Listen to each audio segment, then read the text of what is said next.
Excel में आपका स्वागत है। गाइस यूपीपीएससी में जो नर्सिंग की वैकेंसी थी एलोपैथी और एलोपैथी वाली, ठीक है, तो उसमें जो मेल और फीमेल की दोनों ही वैकेंसी थी, तो उनमें जो सिलेक्टेड कैंडिडेट थे तो उनको अब मेंस का फॉर्म भरना पड़ेगा। तो बस मेंस के फॉर्म की प्रोसेस कंप्लीट नहीं हो चुकी है, बिल्कुल अलग है, अभी तक जितने भरे आते हैं सबसे अलग है।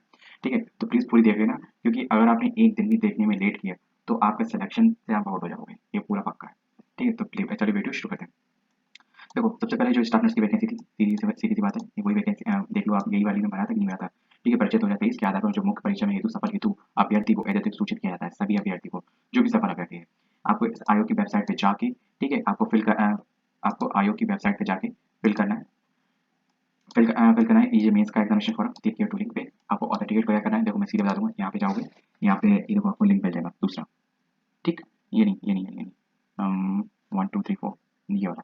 ठीक है, आप जैसे इस पर टैप किए तो अब आपको एक ऑथेंटिकेशन ओटीआर और ऑथेंटिकेशन का प्रोसेस करना पड़ेगा। फिर आपको अपना जैसे कि वो लॉगिन करते हैं, चाहे मोबाइल नंबर ईमेल आईडी से लॉगिन करना पड़ेगा। तो बस तो वही सब चीज़ें करनी है। तो वैसे ही लॉगिन करके आप एंटर हो जाना है।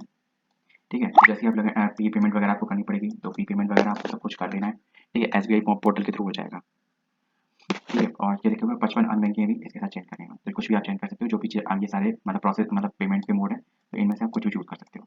नेक्स्ट क्या जरूरी है वो देखो, सभी अभ्यर्थी भली भांति अध्ययन करने के उपरांत ही उसका पालन करने हेतु प्रत्येक स्तर पर ऑनलाइन सूचना भरकर प्रदर्शित फॉर्मेट में प्रयागराज की वेबसाइट प्रयागराज एवं लखनऊ में वांछित केंद्र को सिलेक्ट करके, ठीक है, जो भी आपने जो सेंटर सेलेक्ट करने का ऑप्शन आएगा लखनऊ और मतलब प्रयागराज में सिलेक्ट करके पूर्व संतुष्ट होकर सेव एंड सबमिट करें।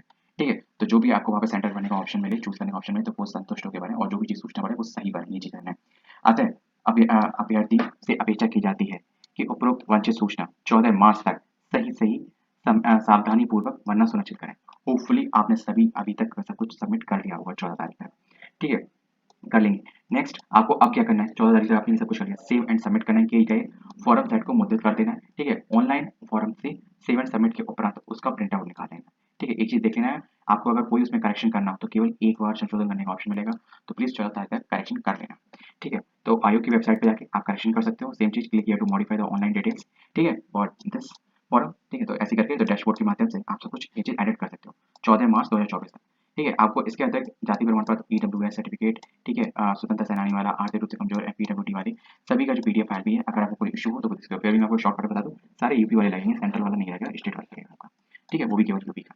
ठीक है, ऑनलाइन आप भरे गए फॉर्म को सेट को आवेदन पत्र को मुद्रित करने के उसके साथ साथ समस्त संलग्न मतलब प्रत्येक वर्ष की अंक तालिका, जो भी आपकी 10th 12th और जो आपकी जो नर्सिंग वगैरह की है, कोर्स बीएससी नर्सिंग है, तो उसकी प्रत्येक वर्ष की अंक तालिका, उपाधियां, जो भी आपको सर्टिफिकेट वगैरह मिले हो, ठीक है, वो सब चीजें आपको अटैच कर देनी है। ठीक है, फाइनल सर्टिफिकेट भी मिला, वो रजिस्ट्रेशन सर्टिफिकेट, तो वो सब चीजों की फोटो कॉपी। ठीक है, अन्य सभी दावे जो आपने किए हैं, हम इस कैटेगरी से बिलोंग करते हैं, वो सारी चीजें, और स्व प्रमाणित करके मतलब सेल्फ अटेस्टेड करके फोटो कॉपी सबको निकाल देनी है, सभी फोटो कॉपी के करके सेल्फ अटेस्टेड, और हाँ, इसमें निवास प्रमाण पत्र भी ऐड कर देना सहित एक लिफाफे में ये सब चीजें भर के, ये सब चीजें सब फिलअप करके एक लिफाफे में ले लेंगे। वो लिफाफे में मुद्रित पता, जो भी ये जो पता लिखा हुआ है, सचिव लोक सेवा आयोग अनुभाग दिस, है ना, कस्तूरबा गांधी मार्ग प्रयागराज पिन कोड दिस। ठीक है, तो इसे भेज देना है, कौन से, गेट नंबर 3 पूछताछ काउंटर है। ठीक है, इसी का डाक विभाग के अनुभाग आपको किस तरीके से भेज सकते हो, या तो रजिस्टर्ड डाक से भेज सकते हो, अथवा व्यक्तिगत रूप से भी आप वहाँ पे उस काउंटर पे जाके सबमिट कर सकते हो। दूसरी बात बता दो, ये कब तक भेजना है आपको, आपका जो ये जो पोस्ट है, ये 21 मार्च तक इससे पहले पहुंच जाना चाहिए, शाम के 5 बजे से पहले। तो इस चीज का विशेष ध्यान है, अगर इसके बाद आएगा तो आपका फॉर्म रिजेक्ट कर दिया जाएगा, उक्त के अंदर विधि के उपरांत आपके पद किसी भी समय स्वीकार नहीं किया जाएगा। ठीक, मतलब रिजेक्ट कर दिया जाएगा।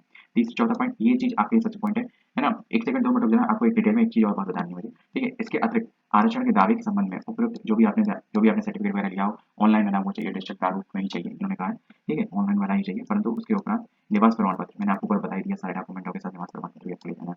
ठीक है, विज्ञप्ति के प्रविष्टि में संविदा के आधार पर स्टाफ नर्स के रूप में कार्य करने वाले संबंधित सक्षम प्राधिकारी द्वारा निर्गत अनुभव प्रमाण पत्र की मान्य होगा।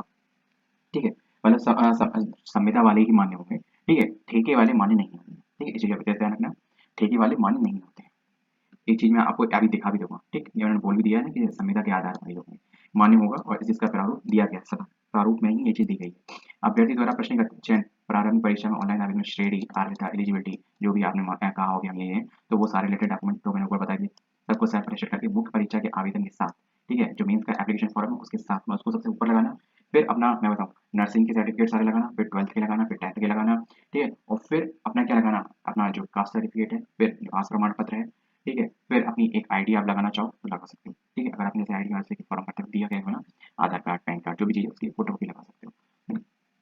तो नेक्स्ट है ना, अभिसलन करके अधिकतर प्रस्तुत बारे के नोट पर प्रस्तुत करके निहित प्राधिकार उक्त समाप्ति पत्र स्वतः निरस्त मान्य है। अगर आपने सही टाइम पे नहीं भेजा तो आपका नष्ट हो जाएगा। अब मेन चीज़ है आप एक चीज़ प्रारूप देख लें, ठीक है? ये आपका जो मतलब एक्सपीरियंस का अनुभव प्रमाण पत्र का प्रारूप है। तो ये सब आपको यहाँ पे अपनी डिटेल वगैरह भर के और मतलब वहाँ से जहाँ से भी आपने किया है, ये चीज़ ही हस्ताक्षर यहाँ पे कर सकते हैं। अब 2 पॉइंट ये हैं, आप देख लीजिए जो मैंने बात कहना चाह रहा था। नंबर 1 किसका एक्सपीरियंस मान्य होगा? जो संविदा कर्मी है, ठीक है? चिकित्सा स्वास्थ्य में संविदा कर्मी है, उनका मान्य होगा। दूसरा बट आउटसोर्स वालों का जो ठेका भर्ती होती है, उनका मान्य नहीं होगा। साफ-साफ लिखा हो, अनुभव मान्य नहीं होगा, चाहे आपने कितनी बारी किया, ठीक? तो इस चीज़ का आपको विशेष ध्यान रखना है कि अगर आपको ठेका भर्ती है तो उसको अटैच करने की कोई ज़रूरत ही नहीं। अगर आप ठेका भर्ती नहीं है तो इसको अटैच कर देना, क्योंकि इसमें ऐसा होगा कि अगर आपको भर्ती देंगे। हाँ, लास्ट में मैं आपसे क्या बात कहना चाह रहा था, वो आप बात सुन लीजिए।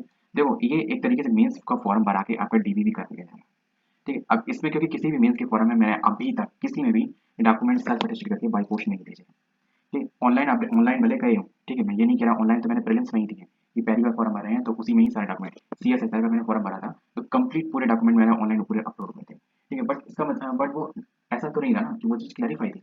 बट इसमें प्रीलिम्स लिया इन्होंने, फिर मेंस के लिए ऐसे ही यूपीएससी यूपीएससी के थ्रू एपीएस का एग्जामिनेशन हुआ, assistant section officer private secretary का, ठीक है? तो उसका उसका जो एग्जामिनेशन है उसमें भी सेम प्रोसेस अपना रहे हैं।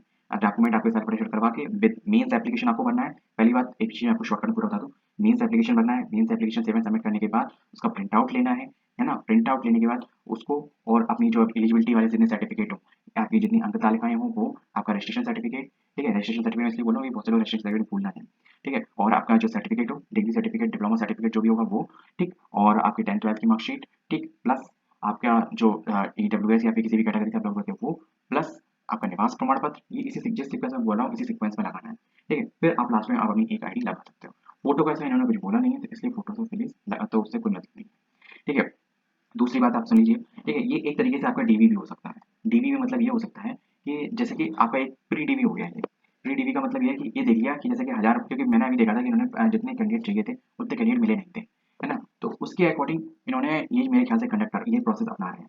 अगर ये भी हो सकता है कि आपका मीन्स अगर नंबर ऑफ कैंडिडेट उतने नहीं मिलते, जितनी मिनिमम एलिजिबिलिटी इन्होंने मांगी गई है, अगर उतने कैंडिडेट नहीं मिलते हैं, तो ये समझ लो मेंस का एग्जामिनेशन बहुत ही ना के बराबर ही होगा ही होगा। यही आपका डीवी हो जाए, इसके बाद आपका एक कम मतलब पक्का वाला डीवी होगा, ये कच्चा वाला प्रोविजनल कह सकते हो, या कह सकते हो ये प्री डीवी है, वो बेस डीवी हो जाएगा आपका, ठीक है? आप कुछ भी समझ सकते हो, क्योंकि अगर आपने भी अगर पहले कभी एग्जामिनेशन दिए हुए हैं, किसी में भी मेंस एग्जामिनेशन में डॉक्यूमेंट बाय पोस्ट नहीं है, केवल प्रोविजनल डीवी में ही जाते हैं। जैसे एसएससी में होता है, ये प्रोविजनल डीवी जब होता है तो उसमें पहले डॉक्यूमेंट जाते हैं, फिर वो देखते हैं कि मिनिमम एलिजिबिलिटी है इन बच्चों के पास, फिर उनकी लिस्ट निकलती है, ठीक है? जिनके पास मिनिमम एलिजिबिलिटी नहीं होती है उनको रिजेक्टेड लिस्ट में डाल देते हैं। अगर आपने एसएससी में कभी एग्जामिनेशन दिया हो तो आप प्रोविजनल सिलेक्टेड लिस्ट और रिजेक्टेड लिस्ट आप जानते होंगे, है ना? इस चीज़ को मैं आपको अच्छे से क्लैरिफाई कर दिया।